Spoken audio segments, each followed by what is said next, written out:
চট্টগ্রামে কোন জায়গা থেকে সস্তায় বস্তা ভরে জিনিসপত্র কিনতে পারবেন? জামাকাপড় থেকে শুরু করে বাসার A to Z জিনিসপত্র চলেন সেটাই আজকে আপনাদের সাথে শেয়ার করি। আসসালামু আলাইকুম, সবাই কেমন আছেন? আমি তো আল্লাহর রহমতে খুব ভালো আছি। আজকে হচ্ছে শুক্রবার। যেহেতু আমার হাসব্যান্ডের শুক্রবারে ছুটি থাকে, অবশ্য মাঝে মধ্যে অফিস খোলা থাকে। ওই যে ২টা-৩টা পর্যন্ত অফিস খোলা থাকে। তারপরে হচ্ছে আমরা বেড়াতে যাই। আজকে শুক্রবারে ছুটি ছিল। তো এখন আমরা যাব ঘুরতে। জানেন আমি হচ্ছে প্রতি শুক্রবারের আশায় থাকি। মানে কবে শুক্রবার আসবে, কবে দুজনে একটু বাইরে যাব। বেশি অংশ সন্ধ্যাবেলার টাইমে বাইরে যাই, কিন্তু আজকে তাড়াতাড়ি যাচ্ছি কারণ আজকে এক জায়গায় যাব।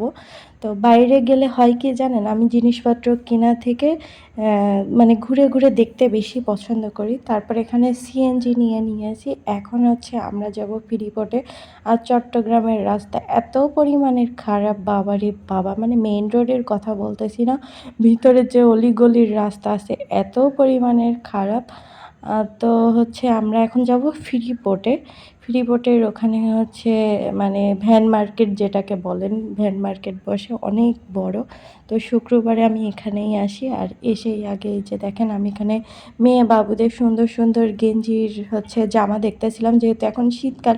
তো এখন এরকম গেঞ্জির কাপড়ে হচ্ছে জামা, তারপর হচ্ছে মানে একটু লং, লং জামা আ দেখা যাচ্ছিল বেশি। তো আমার খুব পছন্দ হয়েছে। আর আমি তো আফসোস করতেছিলাম যে, ইস! আমার যদি মেয়ে থাকতো তাহলে তো আমি এইসব জিনিসপত্র কিনতে পারতাম। আমার জানেন বাইরে গেলেই শুধু মেয়েদের জামাকাপড় দেখলেই মনে হয় যেন, ইস! আল্লাহ আমার যদি একটা মেয়ে বাবু থাকতো খুব ভালো লাগতো। তারপরে এখানে দেখলাম যে ওয়ান পিস বিক্রি হচ্ছে। তো আমি দেখতেছিলাম।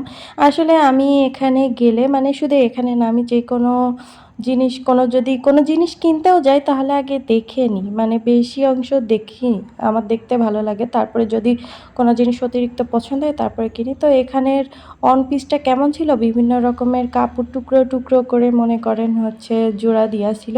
এমনিতে বাসায় পরার জন্য এগুলো ঠিক আছে, কিন্তু ওই যে সেলাই করার ঝামেলা, এইজন্য আমি নিইনি। আর এই কাপড়গুলো আবার গরমে পরার জন্য খুবই কমফোর্ট, একেবারেই হচ্ছে সুতির কাপড় ছিল। তো আমি দেখতেছিলাম, আমার হাসব্যান্ড বলতেছিল যে, "তুমি নিতে চাইলে নিতে পারো।" এই ফ্রিপোর্টের এখানেই কিন্তু আপনারা পেয়ে যাবেন যদি আপনারা আসেন। প্রতিদিন বসে।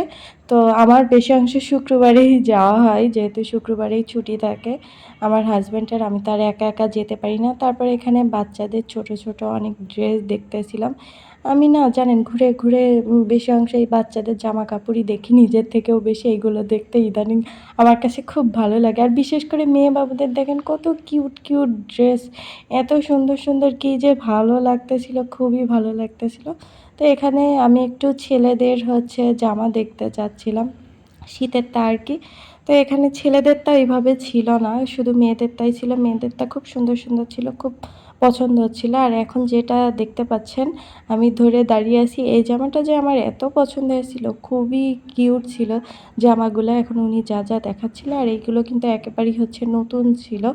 আর এইগুলোর দাম কিন্তু অতটা কম না। দাম ৩০০, ৩৫০ এরকমই চাচ্ছিল। দামাদামি আপনাকে করে নিয়ে নিতে হবে।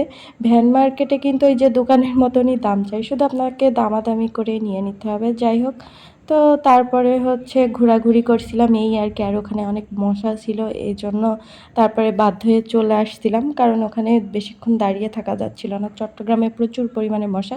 তারপরে আসতে যেয়ে দেখলাম যে এখানে পাহাড়ি বিভিন্ন রকমের জিনিস বিক্রি করতেছে, যেমন টক ফল, শামুক, তারপরে এখানে তিত বেগুন, এইসব আরকি বিক্রি করতেছিল। পাহাড়ি অনেক জিনিস ছিল। আর এখানে কুচা ছিল, বাবারে বাবা! আমার তো দেখে গায়ের ভিতরে ঝাড়া মেরে উঠছিল। এখনও দেখে সেম অবস্থা। তো আমার হাসব্যান্ড আমাকে বলল যে, "দাও আমি ভিডিও করে দিই।" আমি তো ভিডিও করতে চাচ্ছিলাম না, এজন্য ফোনটা আমার কাছ থেকে নিয়ে তারপরে ও ভিডিও করেছে। তো আজ এই পর্যন্ত। তো আপনারা অবশ্যই ওখানে যাবেন, যেয়ে জিনিসপত্র কিনে নিয়ে আসবেন। আল্লাহ হাফেজ।